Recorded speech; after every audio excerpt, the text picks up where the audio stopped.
to jump right in. So I'm going to talk about the rise of the Shekhinah, Queen Esther, and the Kruvim, because we have the Kruvim in our Parsha this week.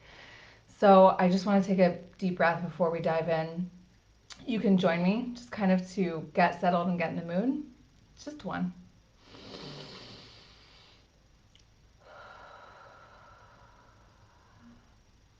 Okay. So I will tell you that for a very long time, I did not feel such a connection to Torah, to Judaism. I felt that the whole thing was pretty degrading to women. And as a feminist, I really, really struggled with the text, with the ideas, with the laws, like everything, okay? And I was in a really dark place. I had nothing to like latch onto because I didn't have Torah. It was like my whole life. And then I just started like not really being able to relate to it as much, which was really sad. And it was like my whole world was taken out from under my feet. Okay. So the first thing that helped me was this Torah that I'm about to share. It changed everything for me. And I hope that it maybe inspires you too. So I didn't know this. Apparently a lot of people know this. I didn't know this, okay? But there is a whole story about one line in the Torah, in the very, very beginning of the Torah, okay?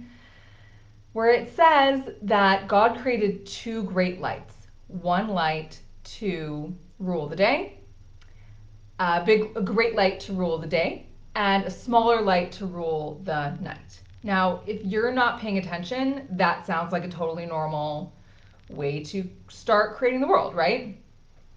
But if you are paying attention, you notice that first it says two great lights, and then it says one of them is great and one of them is small. So what happened to both of them being great? What happened to the moon's energy and the sun's energy being equally great? And in that little teeny difference there is a whole story with tons of Kabbalistic implications that are affecting every single human on the planet to this day. So here's what happened.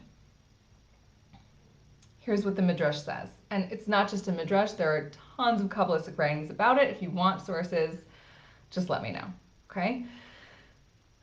Basically, the moon and the sun in the beginning were equal in power, equal in light. They both shined all the time. There was no other light in the sky that ruled the night that was way dimmer, didn't really light anything up, sometimes wasn't even there, sometimes was during the day also, but not shining. That's the moon, right? And we all know that the moon is connected to the feminine energy and the sun is connected to the masculine energy, okay? So in the beginning, the sun and the moon and the masculine and the feminine were of equal power. Then what happened? The moon said, this isn't working out. How can we both be, like, there needs to be a change here. Something there wasn't working. And I'll get to why, okay? But some say that God said, some say that it was actually the masculine energy that did this, and some say that it was God that did this.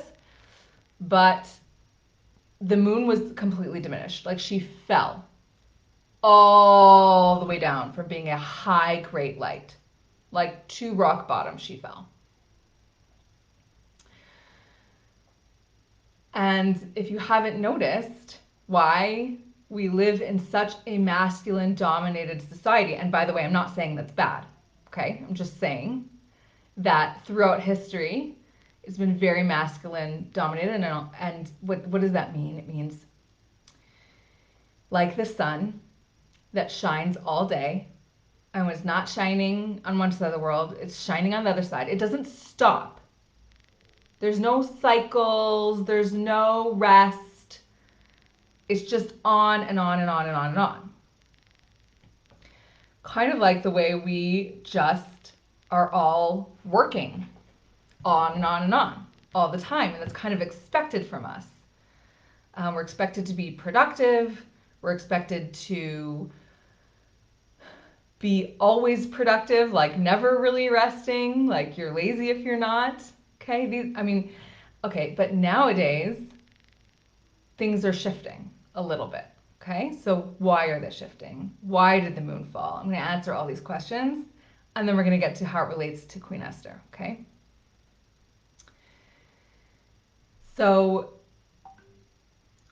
the moon and the sun represent the masculine and the feminine aspects of God, energies in the world, and it reflected in those is also Adam and Chava. So everything that happens up high happens down here and vice versa. It's like a big mirror. So the masculine and feminine energies, the sun and the moon, Adam and Chava, Adam and Eve, they all have the same story. So if you know anything about the way Adam and Eve were created, they were actually created as one being, but they were back to back. Okay? What happens in a relationship that's back to back when you can't really see the other person? It's an unhealthy, codependent relationship with a lot of darkness. There's a lot of ego. If you're not really able to see the other person, there's ego. There's codependent. They were attached, but they couldn't see each other. And so it was an unhealthy relationship, and that's why the moon complained. And then something very painful happened that they had to separate. And the feminine had to fall. And the masculine was dominant. Okay?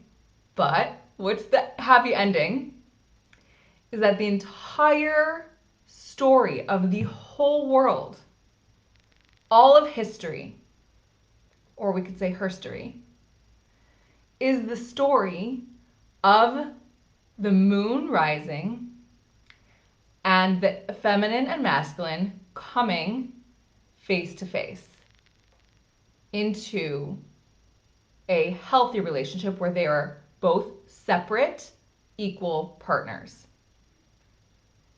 not codependent. They are their own thing, but they see each other. They support each other. They're in a healthy relationship. The healthy feminine, the healthy masculine. Okay? Now, please know that I'm not talking about men and women specifically. I'm talking about feminine and masculine aspects of God and energies in the world that we all have both. Okay? We all have both. So I'm going to show you this. When I saw this blew my mind. Blew my mind. Okay? Where is it?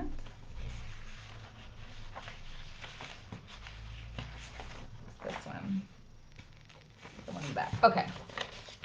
Hopefully you can see this. All right. This, number one, this is according to the Arizal and the Leshem. Okay? This is from Sarah Judith Schneider's book called The Kabbalistic Teachings on Masculine and Feminine. Okay? This is how the world started. See, one line of the graph is masculine and one is feminine. Okay? They were equal. They used to be equal. Then what happened? The moon fell. The feminine diminished greatly. It was very, very painful. And that's why we have to bring a korban on Rosh Chodesh, because the moon is diminished. And this is the source of all evil in the world, is that the moon had to be diminished. Because all of her light went down here and shattered. And all of history is us picking up these sparks from the darkness and bringing them up. Okay? We are here in number 3. She's rising. She is rising. Feminine energy, everybody's talking about it. Taking more self-care and rest, everybody's talking about it. Mindfulness and meditation, everyone's talking about it. All of that is the feminine. Slowing down, taking care, resting, feeling worthy of receiving. Everyone's talking about it. It's permeating our culture and our world because she's rising more and more and more and more every single day. Number 4, this is really exciting, is when the feminine and the masculine will both be equal again in power. And look at this. This is what's amazing. They're both higher than they ever were before in the history of the world. They're both more powerful than they ever were in the history of the world. Because when the feminine rises, so does the masculine. And she's going to surpass him and bring him up with her. So I just thought that was beautiful. It changed everything about the way I see explained everything about the world, okay? And it gave me a lot of hope. A lot of hope. A lot of hope. So what will the world look like when the feminine and masculine are equal? What does the feminine rising look like? Well, I talked about it a little bit, right? More focus on rest, yoga, meditation, mindfulness, all of these things. Yeah? Self-love, receiving, feeling worthy of receiving, all of these things that everyone's talking about. That's the feminine energy rising. That is the Shekhinah rising. And what it means is that the masculine way of the world won't be as dominant. So what does that mean? So like I said, the sun that shines all day, it's a line. The masculine is a line. You can think about the sexual organs also. The masculine is a line, okay? It just goes. It doesn't stop. It just goes. It's a line. The feminine is the circle. It's flowy. It cycles. The moon has cycles. Women have cycles. It doesn't just go. Sometimes it's bright, sometimes it's not. Like the seasons, they cycle, okay? That's a circle. So in society, what does that mean? And this is where it's amazing. In society, the lines mean hierarchy. There's this thing that we have where we see someone else and we see them as greater than us or lesser than us. And it's not necessarily a bad thing. It has served us, but it's not as great of a truth. So I'm going to just read what it means to have a linear world and where we're going to the more circular world. Okay, and this is from Sarah D. Schneider's book. Okay, when we arrive at this stage, and that's going to be this stage, remember. When we arrive at this stage, this distorting veneer of hierarchy and line consciousness, okay? So it's hierarchy and it's not actually true. Like no one's better than anyone else, right? It's just the way we see it. It will melt away, for it will no longer have a purpose. So it does have a purpose. It was a temporary and utilitarian truth, though in its heyday it was the most relevant truth. For the whole point of that era, the masculine era, was to get massive amounts of work done. We needed that veneer of hierarchy so that we can always be trying to get better, right? The masculine is do, the feminine is be. We don't want to let ourselves just be. We want to get better and better and better all the time. That's masculine. There's nothing wrong with it. It's just two opposing energies. Neither of them is better than the other one, okay? But as far as hierarchy, seeing someone else is further ahead of us and trying to get there, that won't be needed anymore in the circular world when Geula comes, okay? Soul actualization is a labor-intensive exertion. It requires irresistible incentives provided by the web of intersecting hierarchies and status ranking, right? Trying to get higher in status. Its day will pass and we will return to the era of the circle consciousness that proclaims a more exalted and more eternal truth. Every creature is one of a kind, uniquely fashioned to reveal a distinct facet of divine beauty. Individuality, also on the rise, right? On its scale of values, everyone is Hashem's most favored one and all will have become completely equal. So right now, we look at rabbis or, great rabbis or great people, and we say, they must be closer to Hashem than me.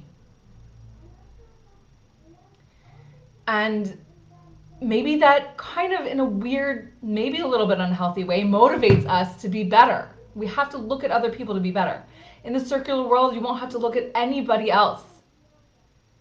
You will know that, like a circle with Hashem in the middle, everybody is equidistant from Hashem. In that world, the baker will not look to his neighbor, the rabbi, or even to Mashiach himself, even to the Messiah himself, and say, and feel less accomplished or worthy. There's that self-worth again.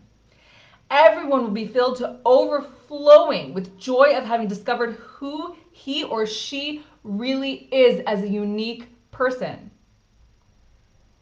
It will be absolutely clear to the baker that it would not augment his pleasure to stand in his neighbor's more prestigious or affluent shoes. Rather, the opposite would dampen his ecstasy. For he would suffer from not being true to his own soul and its divinely ordained mission to be the best baker possible. For everyone, whether baker, rabbi, housewife, it takes lifetimes of grinding labor to accomplish one's sole purpose.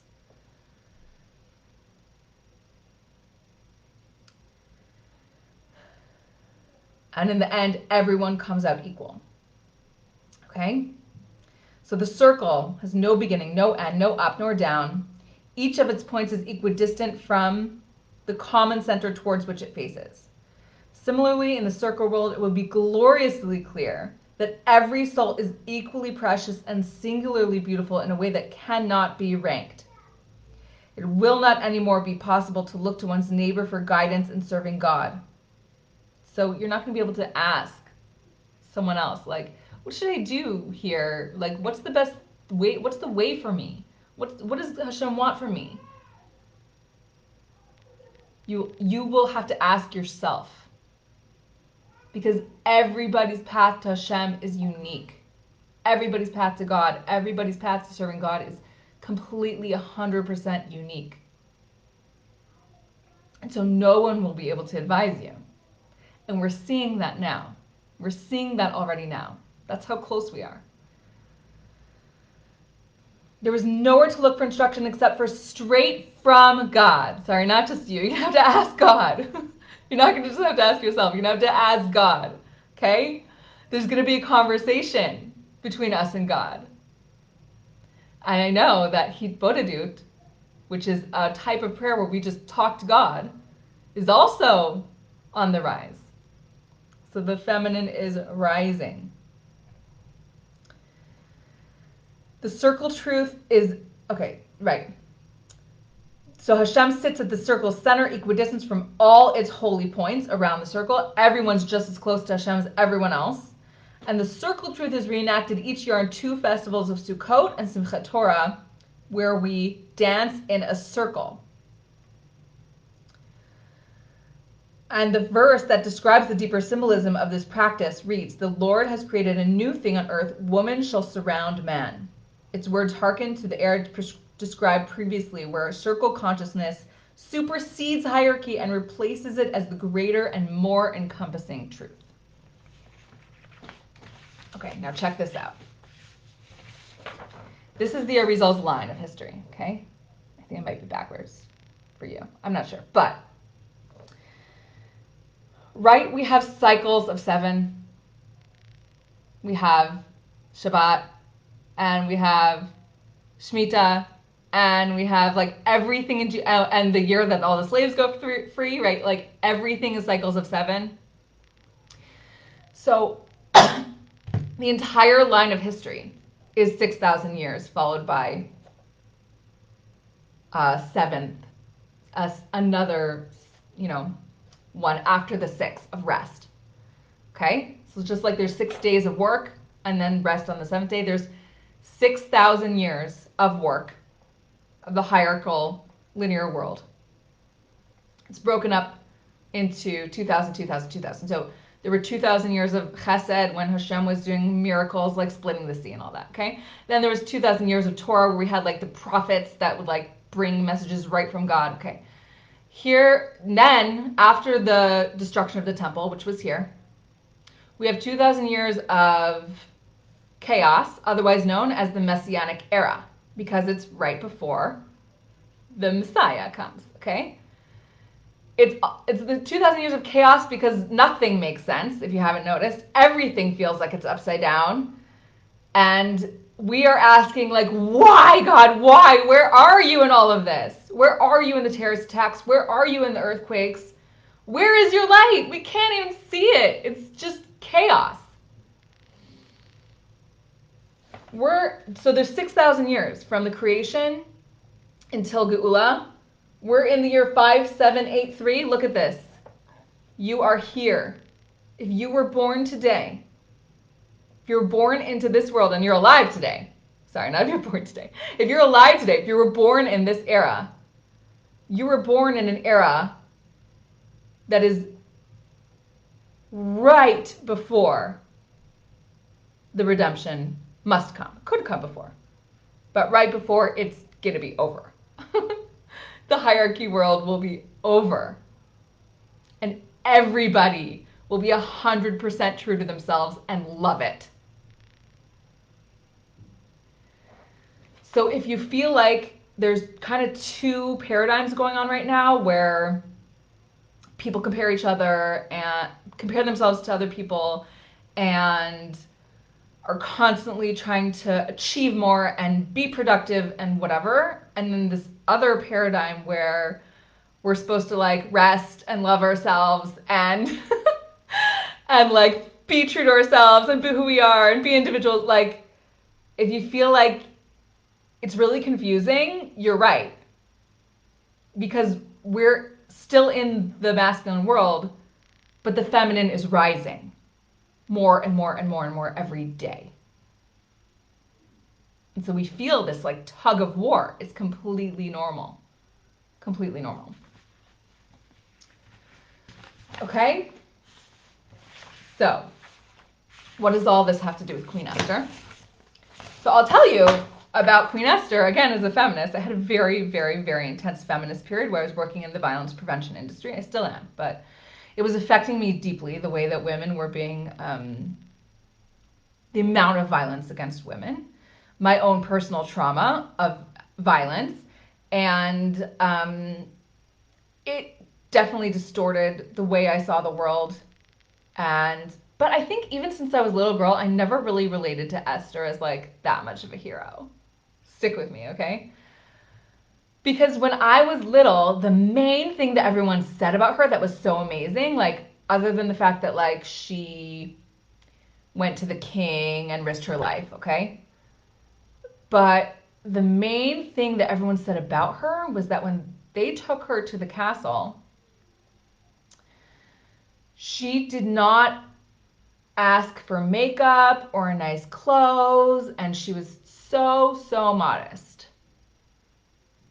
And I just never related to that because I think even from a very young age, I was like, so if I want makeup and I want to look pretty and I want to be a queen, then does that mean there's something wrong with me? Like I'm supposed to be like Esther, who doesn't want or need any of those things? So if you look at the story of Esther, she is a paradox. She's a paradox. Because in the beginning, Mordecai is hiding her, okay? Which I don't know why he was hiding her, okay? but she didn't really ever come outside. She didn't ever complain about it. So she was taking up zero space in the world, essentially, okay? Then they passed this law, they kill the queen because she refused her husband. They passed this law that no women are allowed to refuse their husbands. And she's taken to the castle. She's put with all the other women. And she's just very passive in this whole thing. And then it's like, you have a chance to be the queen. Do you want nice clothes? Do you want makeup? Do you want to smell nice? No. I don't want any of that. It's like she had no needs. And I think that we put women, especially with no needs, on a pedestal. That they're not high maintenance, that they're selfless, that they don't ever need anything. That's like, we put those women on a pedestal. And to me, it was always like Esther was on this pedestal because she had no needs.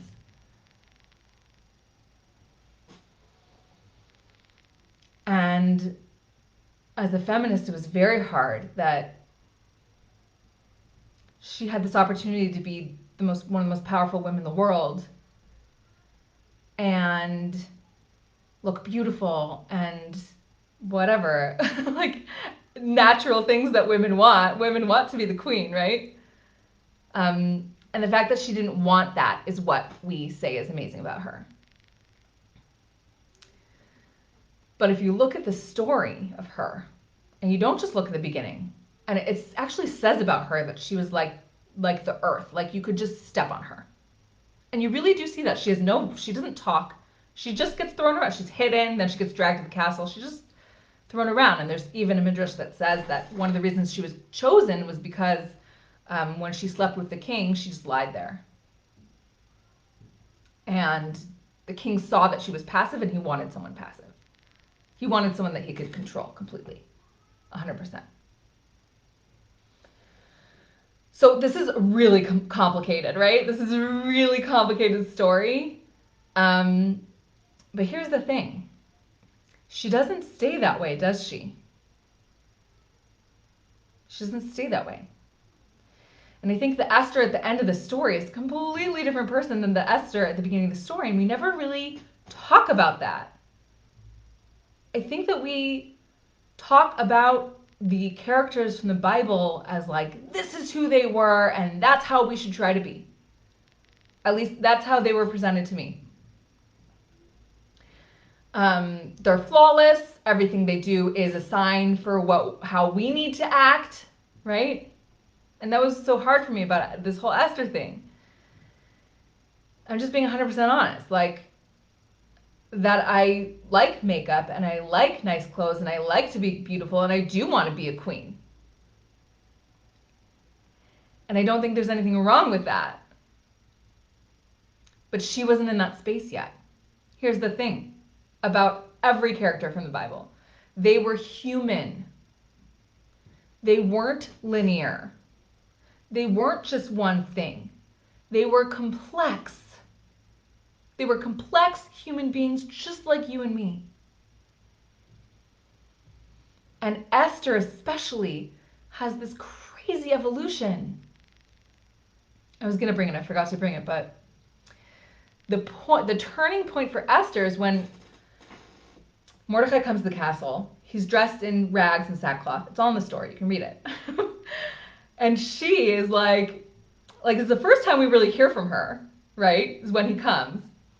And she's like, oy vavoy, he's breaking the rules, don't do that. It's like a very oy vavoy, Mordecai, put on some clothes type of moment. Like, you're breaking the rules, what are you doing? Like, that's how I kind of envision it, right? As that type of woman. Whereas he was taking a stand for something. He was going against the rules because all of our lives were on the line. There are moments when you break the rules. Those were one of those moments that she's like, oh yeah, don't do that. It's like a very who is this female hero to us? I'm supposed to look up to her? Okay, but then he says to her, what if this is the reason that you were queen? What if this whole thing, your whole life, is leading up to this moment where you have a chance to save the people? And by the way, if you don't do it, like, Hashem's going to save us anyway. But you have an opportunity here to step into your power. What are you going to do? What are you going to do? So many interesting examples of women who were hidden in our history. Tragic. Love to chew the fat about that with you sometime, Maisal. Right? That's the turning point. And then from there, suddenly, she becomes this whole other person. She starts taking radical actions. She fasts, she prays, she gathers support, she gathers a team. She takes risks. She talks to the king. She says, hey, I have this idea. Let's do this thing. That's like really hard for women to say to their boss.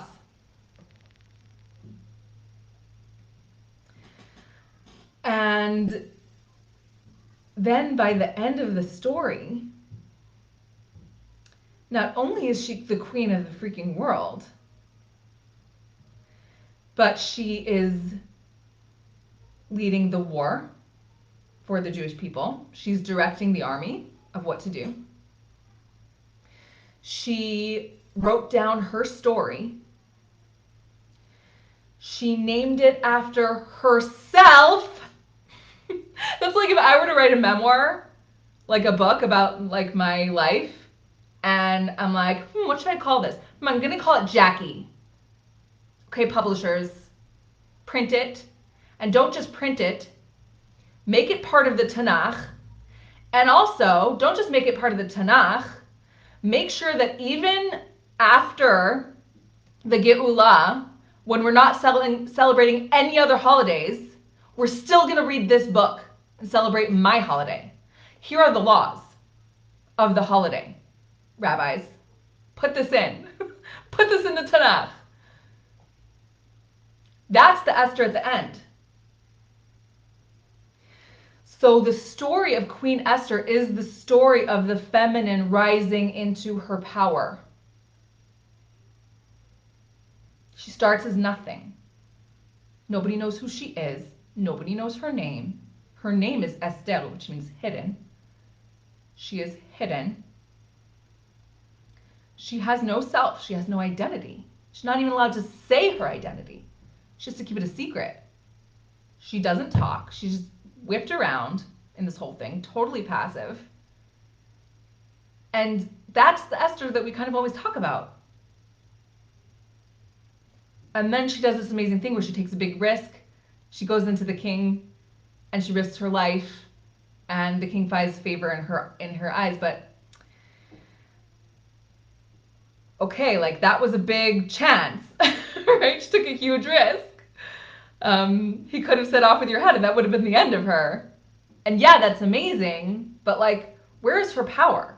We don't really talk about the Esther at the end, who's calling all the shots and leading the war. What does this have to do with the circle? Well, there's something about Esther we also don't talk about. We don't talk about what kind of leader she was after her evolution. Okay, so I have something here that talks about what kind of leader she was after her evolution. That's not it.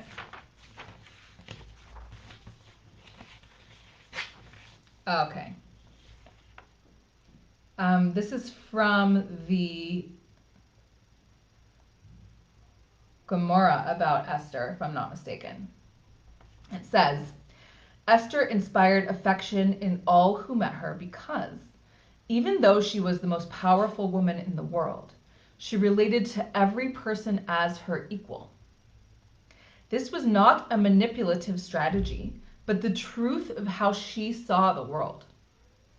Esther identified so deeply with the essence of people, all people, that they felt as if she was their soul sister, cut from the same cloth, reared in the same household. So do you see now how Esther is circle consciousness? Because even though she is the most powerful woman in the world, she does not see herself as better or higher than anybody else. And that is the truth of who she was. And as we come closer and closer, right? Oh, that's not it. Here it is. Closer and closer, we are going to be seeing more and more and more of these types of leaders.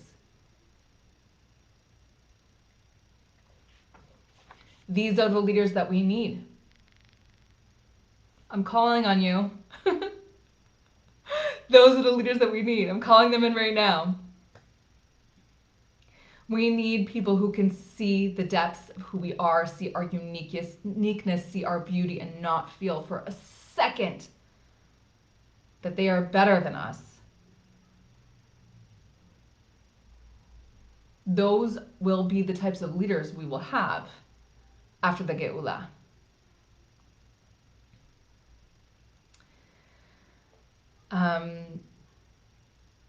Right, the paradox.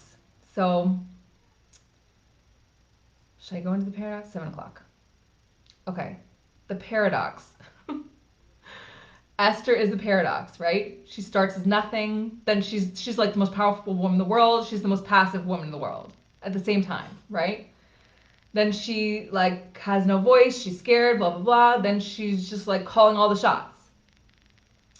So the idea of the paradox is very, very, very powerful. Carl Jung talks about the paradox, and actually he says he's very, very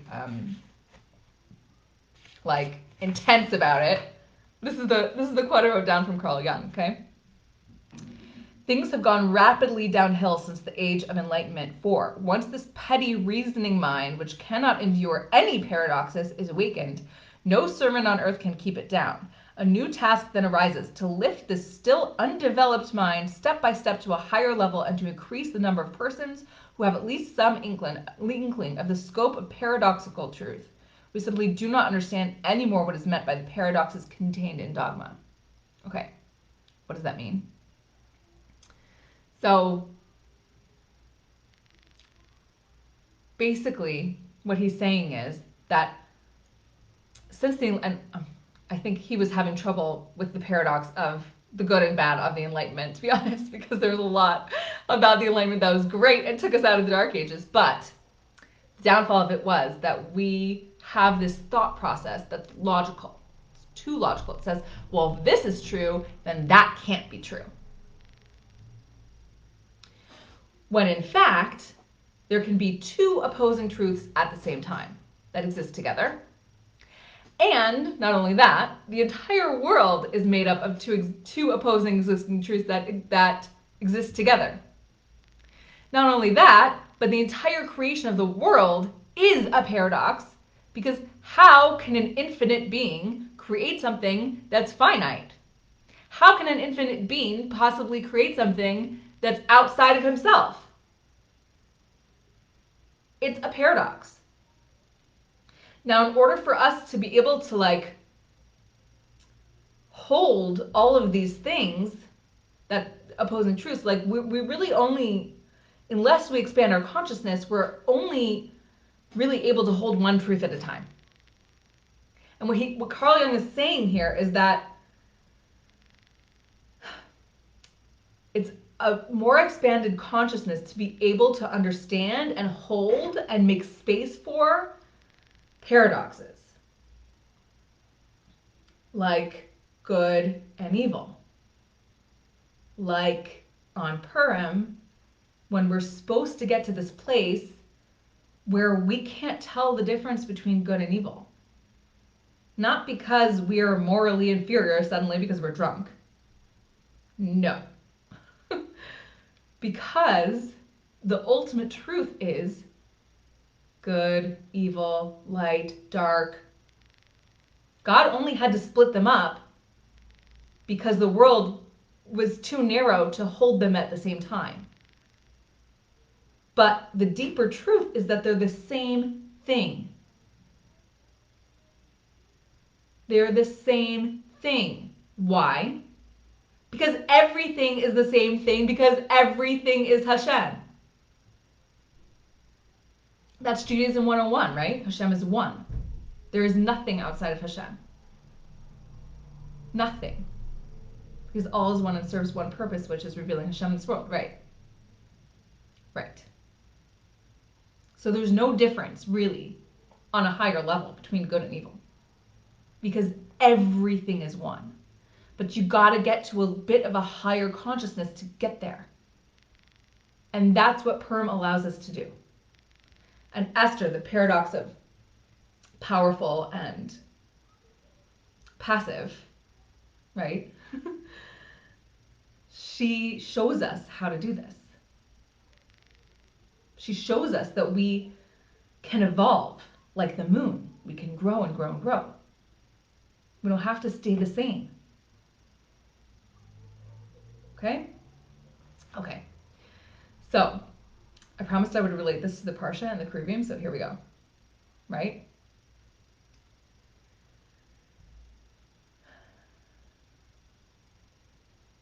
Okay. So,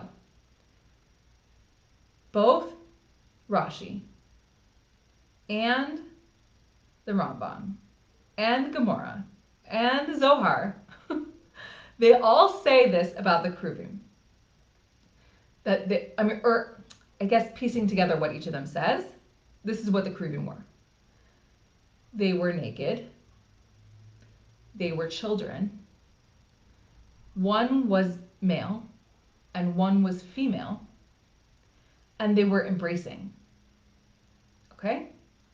Now there's a story about when the Beit HaMikdash was destroyed, that the Romans took it out of the Beit HaMikdash, the Kruvim, and they looked at this thing and they were like, whoa, the Jews aren't as holy as they say they aren't as pure as they say they are. Look at this that they're worshiping. They say that God's voice comes through this thing. And one of my favorite rabbis, Rabbi Khan, I'm getting all this Torah from him, by the way, Rabbi Aryeh Khan, on his book called Emanations or Explorations. Explorations. It's his book of the Parsha. So he asked the question, what's the difference between the Kruvim and the golden calf? They were both made of one solid piece of gold, and we're both like, okay, this is our conduit to Hashem now. By the way, images of people are not allowed in our shuls. So why are there two naked children on the ark made of gold? Think about it. And it was like a disgrace to our people when the Romans found this, okay? So why? Because, I'll tell you why. So if you want to know about Kruvim, you have to obviously look for where else are there Kruvim in the Torah before the Mishkan that we're talking about this week. So there's one place where Kruvim are mentioned. If you know, you can comment. But basically, after Adam and Eve were kicked out of the garden, there were two angels that guarded the gate. Okay? Now, Rabbi Khan kind of deduces that one is female, one is male. They're naked, they're innocent. Oh, this is Adam and Eve before they were kicked out of the garden. Before they were kicked out of the garden, they were naked and it wasn't a problem. Because there was no such thing as disturbing impurity in the world. That didn't exist. They were innocent.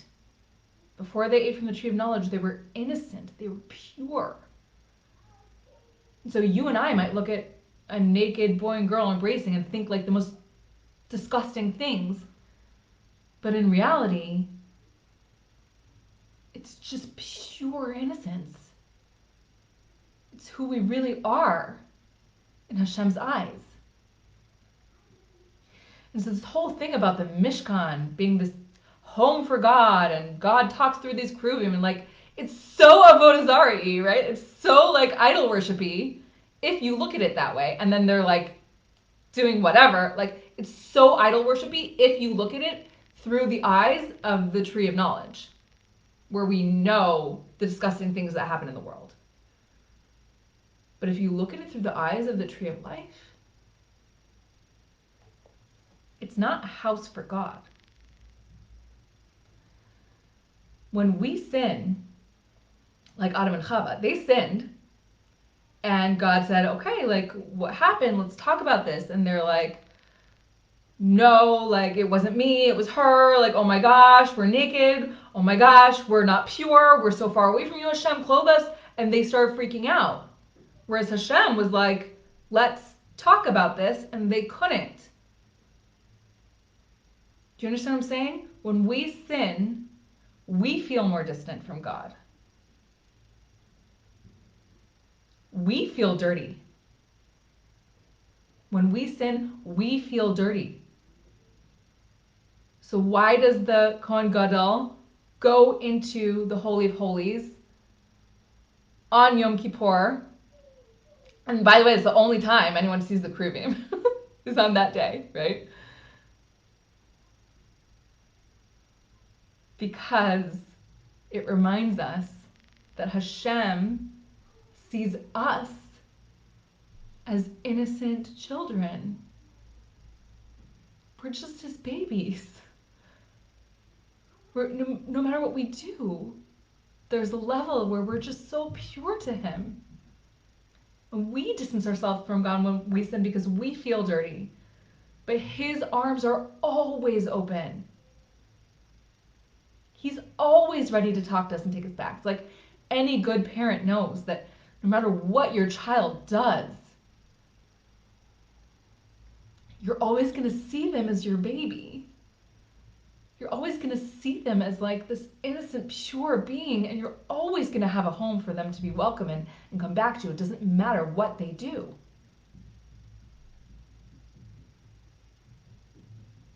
And that, you think that Hashem's the kind of parent that's like, oh, you came out of the closet, like you're out of our house. Oh, you had an abortion, like you're out of our house. No. We know that the best thing for our children, no matter what they do and who they are, is always to have a home that is open to them, that is a safe place. And really loving parents always see their children as pure, because that's how we know them, as pure. And we know that that pure baby is still in there somewhere. We can see it. We can feel it. That's part of why we can't stop we can't get too mad at them. We can't stop loving them because they're so pure. That's how Hashem sees us. Okay. So I was gonna relate this to Queen Esther by saying like, okay, like, you know, we're all, okay, so it shows that we're all equidistant from God. It's just like the circle consciousness. It's just like the circle world. We're all equal. And like shame is what distances us. And, you know, we just need to banish shame like we can do on Purim. And I was going to leave it there. And then I was listening to this meditation in preparation for Purim. And something clicked so crazy. Listen to this.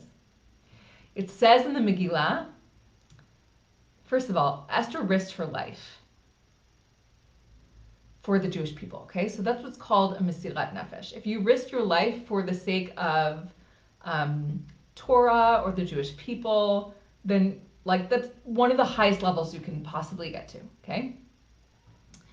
Now, it says in the Megillah that she went into the king's inner chamber. Now we know that God, there's no place in the Megillah, in Megillah Esther, where we see God's name. He's completely hidden. But we also know that every time it says the king, it doesn't just mean Ahasuerus, the king of Persia, it also means the king of kings, like the king. The king, okay? Esther went into the inner chamber of the king in order to bring the lights from there that were needed to save the Jewish people. She went into the Holy of Holies. She went into that place where all of us are reminded that we are pure.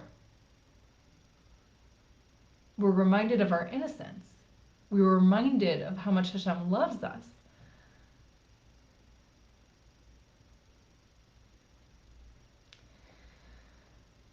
And from there, she was able to bring so much light that she was able to save the Jewish people. And it is our duty, the whole reason we're here in this world, is to be able to lift up the shattered sparks of the moon in order to banish evil, bring those lights from up high, from below, into this physical world.